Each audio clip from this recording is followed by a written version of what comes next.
Okay, so today's topic is major depressive episode. So we're going to go through the DSM-4 criteria, or the Diagnostic and Statistic Manual. That's what DSM-4, actually it's DSM-5, criteria for major depressive episode. So, major depressive episode, okay, you need 5 or more of the following. Okay, again, trying to get the glare out. There we go. Okay, so major depressive episode, you need 5 or more of the following. So that's criterion A, but we're going to stick mostly with criterion A. So first, and this is required, one of them has to be the first 2 symptoms. So you need depressed mood, right? So depressed mood most of the day. So it has to be a depressed mood most of the day. I know a lot of people say I'm depressed, or I feel really depressed. And I would say that you need to think about whether or not you're just reacting to something, and in a couple of hours you'll feel fine, or if you do an activity you'll feel fine. Maybe you didn't do well on a test, or you're disappointed by something, but by later that night you'll be okay. If that's what you're feeling, then that's not likely depression. Or if that's what you're noticing someone else is feeling, then that's not likely depression. This is going to be for most of the day, and it's going to be nearly every day, and that's going to apply to many of these symptoms. So they have to be occurring most of the day, nearly every day. It's not just a reaction that passes. And also this has to be, again, for at least 2 weeks. So even if you have it most of the day, nearly every day, if it's only for 1 day, even 2 days, it's not going to meet criteria. So it's got to be at least 2 weeks. And one of those symptoms, again, has to be number 1, which is what we just went through. A little bit more detail on that first symptom is that it's by subjective report. So by subjective report means that you're saying, you can just tell somebody, I feel depressed. Okay, and if you say that, then that's a subjective report. That's your feeling. That's what you're saying that you feel. We can also count others' observations. So if somebody comes to the office and says, well, I noticed that my sister, my brother, my child is feeling this way, that will also meet criteria. So again, one of them has to be number 1 or number 2. So you need 1 or 2. I've seen many people with both. Okay, so criteria, or symptom number 2 is decreased interest or pleasure. So decreased interest or pleasure in all or almost all activities. So again, decreased interest or pleasure in all or almost all activities. And again, this is for 2 weeks straight. Okay, so decreased interest or pleasure in all or almost all activities. Okay, so whatever you do, whatever you suggest, whatever you try, you're not even interested in trying. But even if you do try, it doesn't do anything for you, right? There's no pleasure in it, and there's very, very little interest.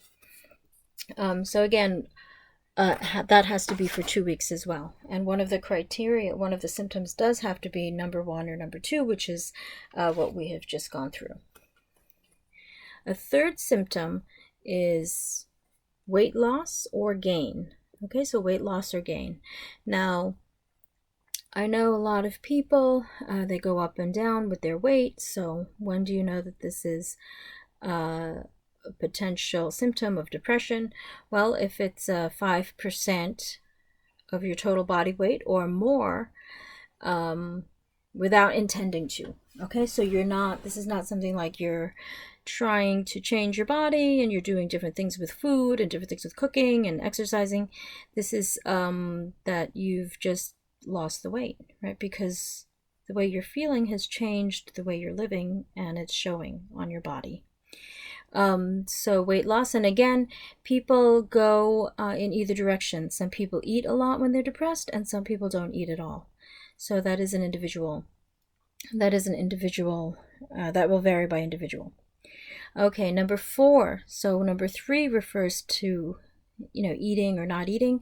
And number 4 refers to sleeping or not sleeping. So we've got insomnia. Again, everyone is different. So sometimes it'll show as insomnia, which is you're really sleeping a lot less. And insomnia is when you're not getting enough sleep, and that varies from person to person, but it would represent a change. Right, so you're not getting enough sleep, so you have insomnia or hypersomnia. Some people, when they're very depressed, will sleep a lot.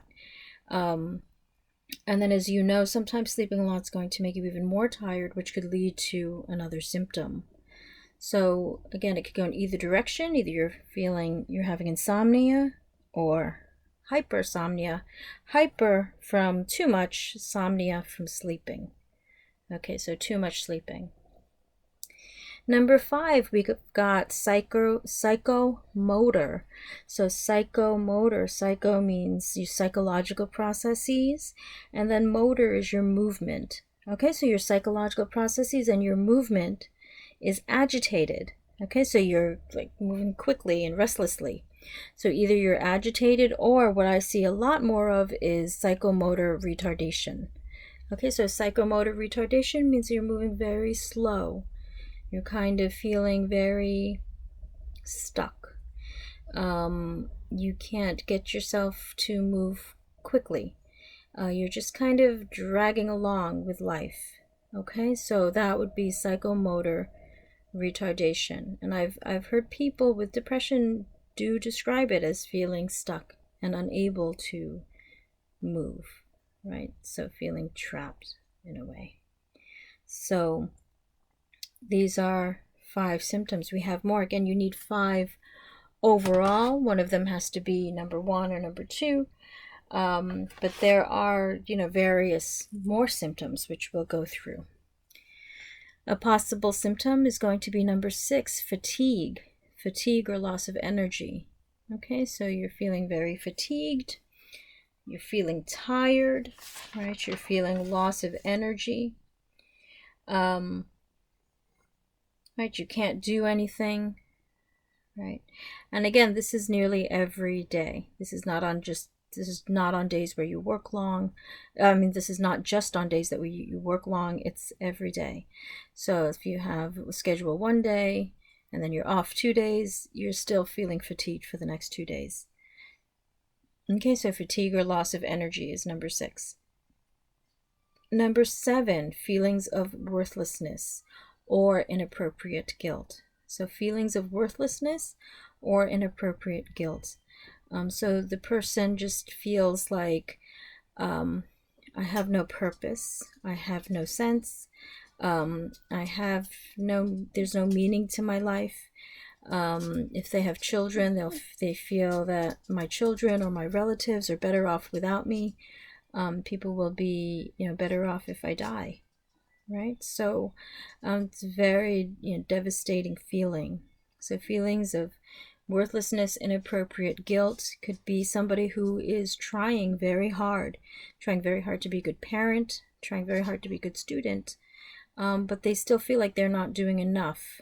Okay, so the little things that they miss, they feel very, very guilty about. They feel that they should have done these things when they're really already trying hard. Number 8 is a decreased ability to think or concentrate. So number 8 is the decreased ability to think or concentrate. So they cannot think, they can't concentrate. And again, this could definitely show up in schoolwork. Again, a lot of people who are depressed, very bright, very, very creative, but their grades or their schoolwork does not reflect what they're intellectually capable of, because they just can't think, they just can't concentrate on what they're being told to concentrate on. So this can show in somebody not fulfilling their potential, or at least school or work not being able to capture that person's potential. Okay, so those are 8 possible symptoms. We have a 9th possible symptom.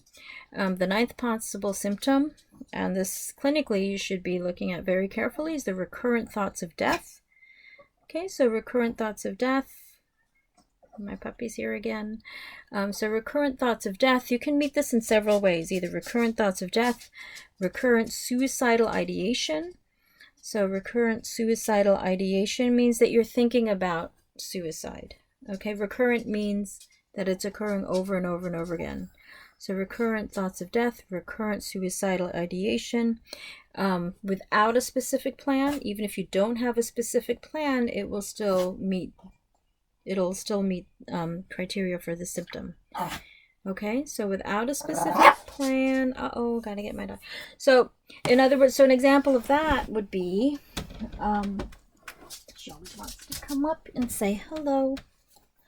Okay, so an example of that would be somebody who says, I just want to end it. So let's say someone comes into your office, and again, this is not meant to diagnose yourself. This is not meant as clinical training. This is just me sharing my experience with you, because we're not able to meet in person. But someone will say, I want to kill myself, and really what they're saying is, I just want this particular situation to be over. I don't want my life to be over, but I want this particular situation. This particular situation I can't tolerate, I can't stand. So without that would be suicidal ideation without a specific plan, and if along with the other symptoms, it could go along with the other symptoms to be a symptom of depression. Moving along, you'll get ideation with a specific plan. So that's much more clinically significant. You would need to maybe contract with the person to make sure that they don't do anything to themselves when they're not with you physically, or on the phone with you. So ideation with a specific plan. And again, I've seen people get very, very specific with their plans. And so again, that's a whole, you can take entire classes, and you can specialize in this, but you do become much more responsible in that situation, right? To try to contract with the person and prevent them from hurting themselves. If you have to call the emergency room, you call the emergency room. If you have to walk them to the emergency room, you walk them to the emergency room.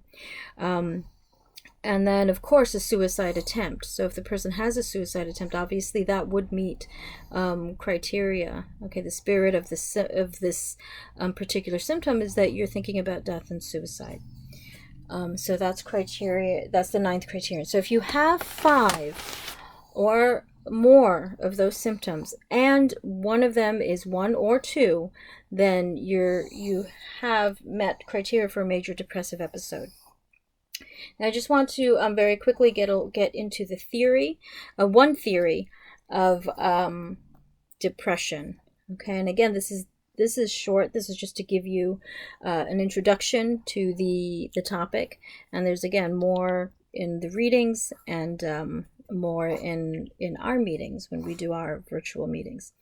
But there's learned helplessness. Okay, so learned helplessness is a theory of depression. It's going to take a look at your past experiences and how that could possibly affect how you your mood, right? So, and also how you react to new situations.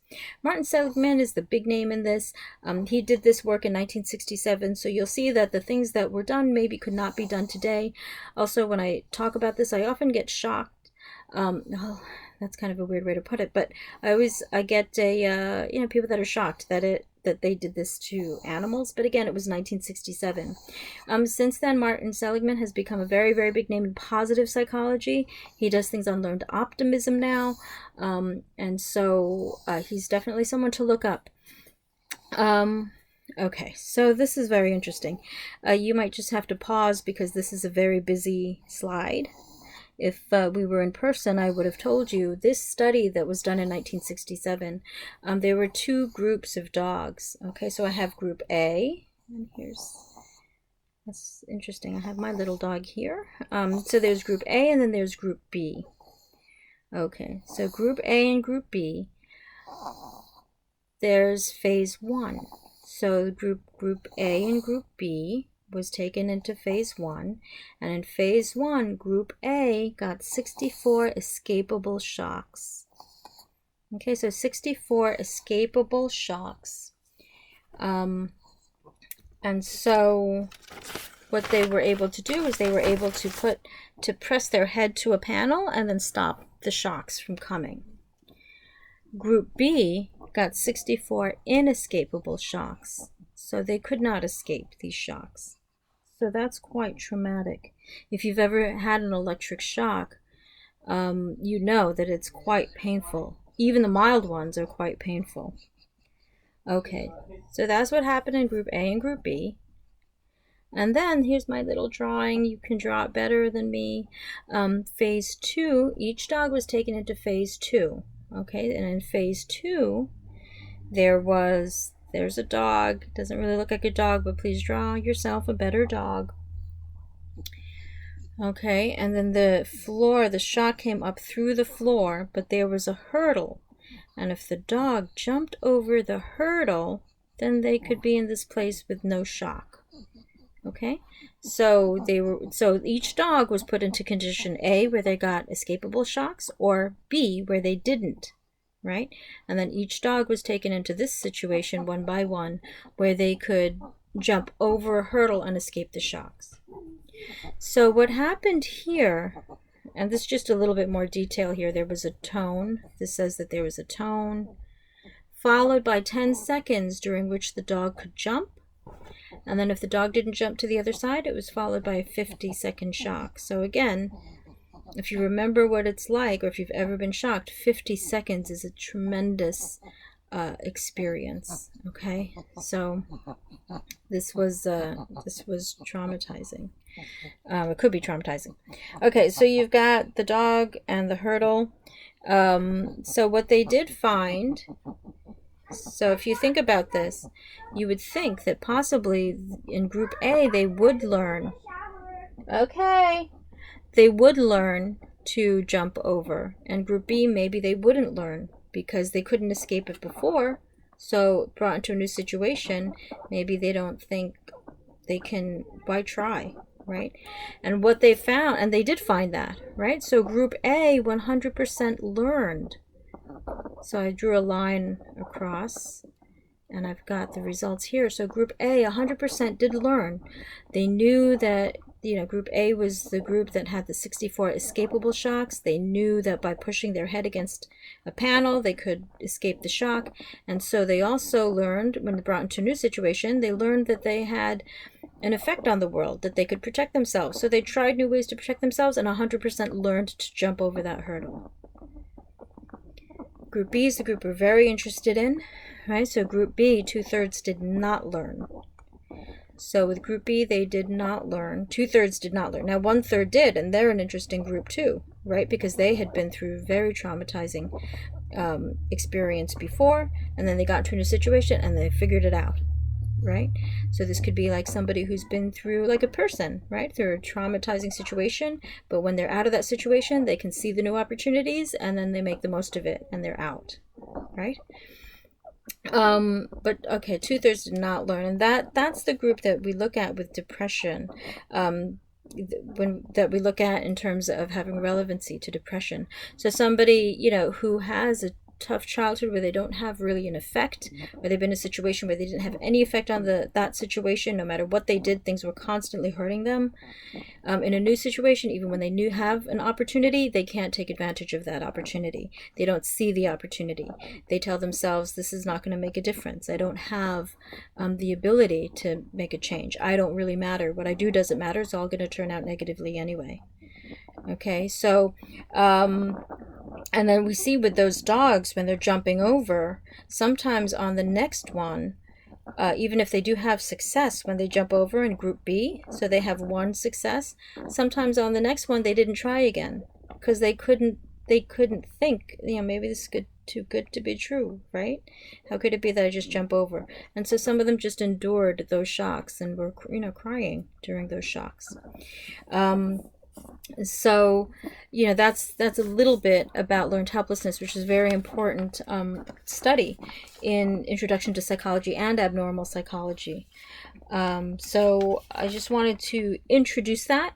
Where to go from here is that There are many excellent treatments for depression, and again, it's beyond the scope of this. So please, if you're interested, a very very excellent book is Aaron T. Beck, The Cognitive Therapy of Depression.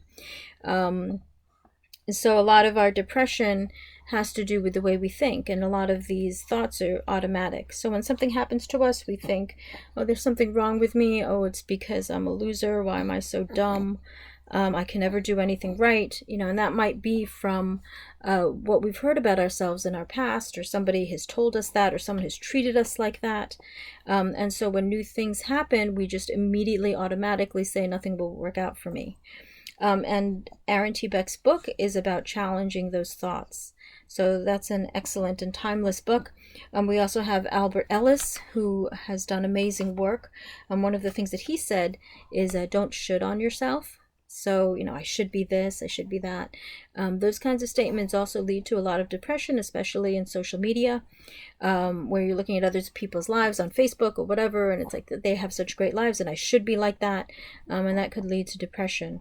So, so don't should on yourself. Anyway, those social media things aren't real. Anyway, but then we also have, Walter Mischel, who I'm very proud to say was my professor when I was at Barnard and taking classes with him over at Columbia. And he basically said changing your thoughts is like giving yourself a root canal. That's what he told us in class. So these things, it's very, very hard to do because the thoughts are so automatic and they're so ingrained. So it takes a long time, and it takes therapy to change your thoughts and change your view of yourself, the world, and the future. So, but it's well worth it, because it can change. People do change their outlook, and they live completely different lives.